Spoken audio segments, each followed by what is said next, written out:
Relatos de la Historia Nacional. Podcast de Historia Argentina, con Carolina Joffre Cristi. En este episodio doble, revisaremos el periodo que se inicia con el ascenso del radicalismo al poder, hasta la caída de Perón con el golpe de Estado de septiembre de 1955. En esta segunda parte, abarcaremos el periodo desde 1943 a 1955, con el ascenso y auge del peronismo.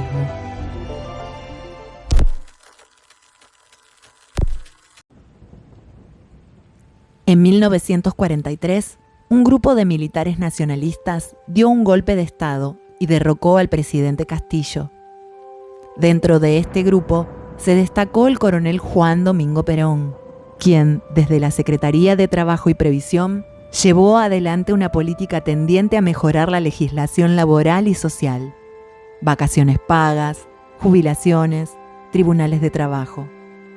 El apoyo popular a Perón lo condujo al gobierno en las elecciones de 1946, quien se mantuvo en el gobierno desde ese año hasta 1955, pasando por 2 elecciones. Perón impulsó una política que combinaba el crecimiento de la industria, el empleo, las comunicaciones y los transportes, con la acción social desarrollada por Eva Perón a través de la construcción de hospitales, escuelas, hogares para niños y ancianos y ayuda económica para los más pobres. El contexto inmediato en el cual va a surgir la carrera política de Perón se inicia cuando finalmente es destituido de su cargo en la Secretaría de Trabajo por la presión oligárquica en 1945. En su correspondencia, denotaba su decisión de retirarse a la vida privada. Pero será el 17 de octubre el que cambie la escena nacional, con la aparición de la clase obrera, de manera autónoma, no digitada por Perón, en la Plaza de Mayo. La movilización rebasó los marcos de cualquier organización trastocando el orden político en la Argentina de entonces. Fue hasta una sorpresa para muchos observadores que vieron de repente irrumpir a hombres y mujeres desconocidos en las calles de Buenos Aires, con ropas inadecuadas para una visita céntrica, cosa que fue interpretada como el acabose de la barbarie. La multitud coreaba a Perón y pide su retorno incondicional a la función de gobierno, y en un contexto de equilibrio difícil donde las Fuerzas Armadas no tenían ni la voluntad ni tampoco la proyección de reprimir esta manifestación, y donde las fuerzas conservadoras fueron tomadas por sorpresa, triunfa la insurrección popular y se labra el acta fundacional del peronismo. Y es el inicio de una participación ampliada de la clase obrera en la escena política, en el gobierno, en parte del aparato del Estado. Una ampliación democrática de la vida argentina que coloca a Perón en el rol de hombre público más eminente de la Argentina, odiado por los sectores liberales y amado por las multitudes. Finalmente, en febrero del 46, Perón asume el gobierno nacional.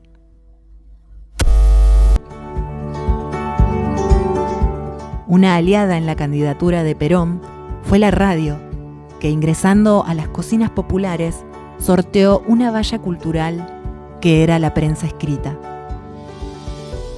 Evita, la esposa de Perón, tuvo una actuación muy destacada desde la campaña presidencial, durante la cual promovió el sufragio femenino, que se lograría con su apoyo a fines de 1947. Creó la Fundación Eva Perón y se autoproclamó la abanderada de los humildes, algo que cayó muy mal a la Iglesia Católica.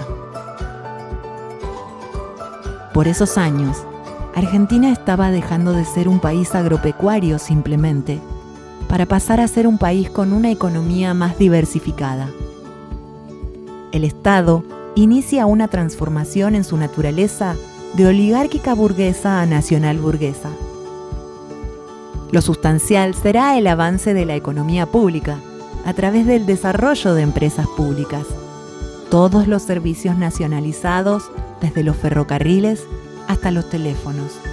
El impulso a la producción manufacturera desde el Estado, el desarrollo de la planificación económica a través de los planes quinquenales, es decir, el Estado no solamente interviene con sus empresas y modificando el presupuesto estatal, sino planificando el crecimiento económico y la disminución de las tasas hasta prácticamente llegar a cero del endeudamiento externo.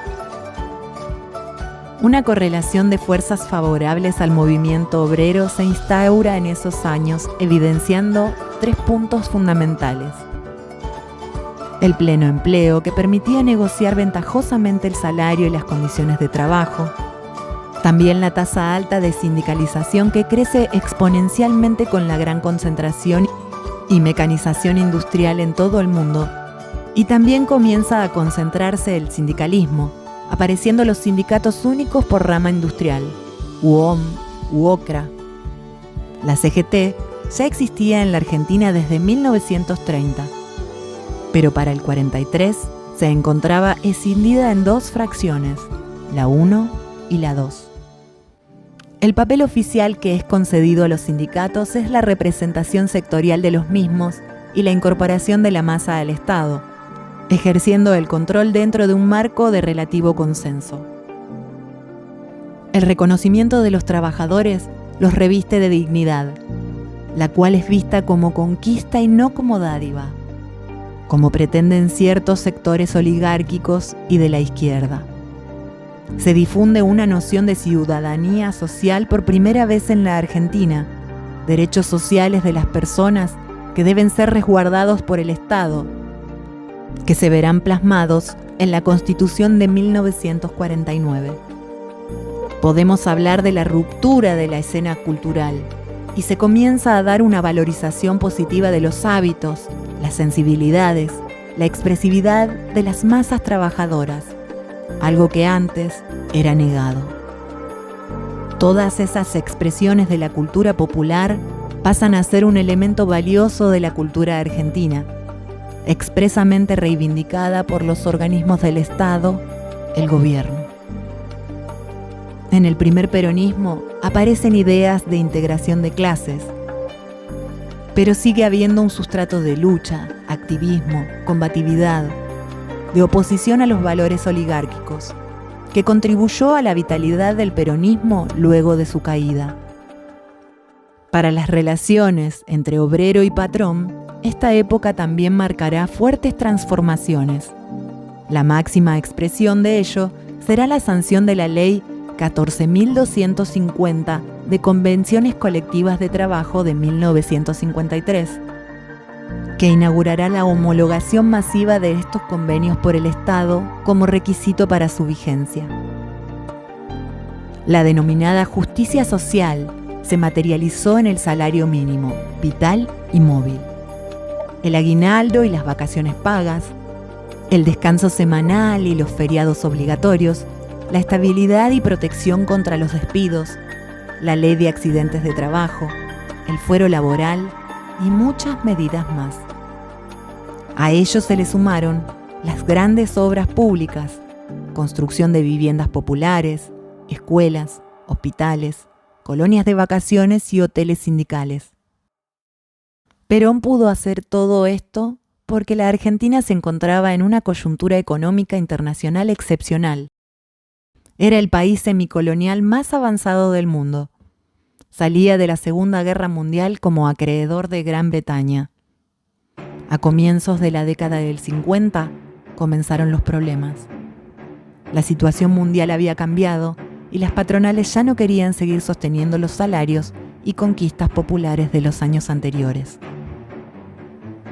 Estados Unidos colocaba sus excedentes agrícolas en Europa con el Plan Marshall, limitando el acceso al mercado de los alimentos argentinos, y la sequía se sumó a los factores estructurales. Adicionalmente, la continuidad del aumento de la demanda generó una escalada inflacionaria que afectó tanto a la producción como al consumo. Ante el deterioro económico, se aplicó un segundo plan quinquenal, lanzado en 1951, que estaba orientado a la racionalización del gasto público y preveía medidas de austeridad, exhortando también a la población y a las empresas a producir más y gastar menos. Incluso se cancelaron por 2 años todas las paritarias salariales. Al sustituir no solo las importaciones de bienes de consumo, sino también en bienes de capital, se hizo un gran esfuerzo en la industria pesada y en la construcción de maquinarias y automóviles. En 1952, luego del renunciamiento histórico de Eva a la vicepresidencia de la Nación, Perón sube al poder en una reelección. Luego, muere Eva, víctima de un cáncer de útero, desencadenando un duelo entre la clase popular y también festejo por parte de la élite. Mientras tanto, Perón cosecha una oposición cada vez más hostil al gobierno. La Sociedad Rural Argentina, la Marina, la Unión Industrial, algunos sectores del Ejército y la Fuerza Aérea, sumado a la Iglesia, quien rechazó la exaltación de Evita como santa y otras medidas que perjudicaban el sector episcopal, y los partidos opositores que no están de acuerdo con la manera en la que Perón maneja el país, lo acusan de antidemocrático y autoritario. En el segundo mandato de Perón comienzan los sobresaltos. En el año 53, los medios y la oposición acusan de corrupción al presidente. Se desatan conflictos, pero a pesar de las negociaciones, la suerte está echada. Las leyes de divorcio vincular y educación laica terminan de torcer la balanza. Con la Iglesia en contra, se llega al golpe de 1955. Se forjó una alianza reaccionaria entre las patronales, el imperialismo y la Iglesia Católica. Tras hechos de terrorismo, como el primer intento de golpe en el mes de julio, con bombardeos sobre la Plaza de Mayo, la clase trabajadora se radicalizó en defensa de Perón. Las movilizaciones y exigencias de armas para el pueblo se hicieron masivas. Sin embargo, cuando llegó el segundo y definitivo golpe, en septiembre, dando inicio a la Revolución Libertadora, Perón decidió renunciar sin resistir, marchándose al exilio. La propia CGT no movió un dedo. Miles de trabajadores, aislados y sin dirección, aguantaron varios días en Gran Buenos Aires y en Rosario. Sin dirección, sin coordinación, fueron aplastados. Un nuevo golpe de Estado asume el poder, dando fin a 9 años de gobierno peronista. El 23 de septiembre, mientras Perón partía hacia el exilio a bordo de una cañonera paraguaya, una multitud compuesta mayoritariamente por sectores de clase media y alta colmó la Plaza de Mayo para aclamar al nuevo presidente provisional, el general Eduardo Lonardi, que anunciaba desde los balcones de la Casa Rosada que no había ni vencedores ni vencidos.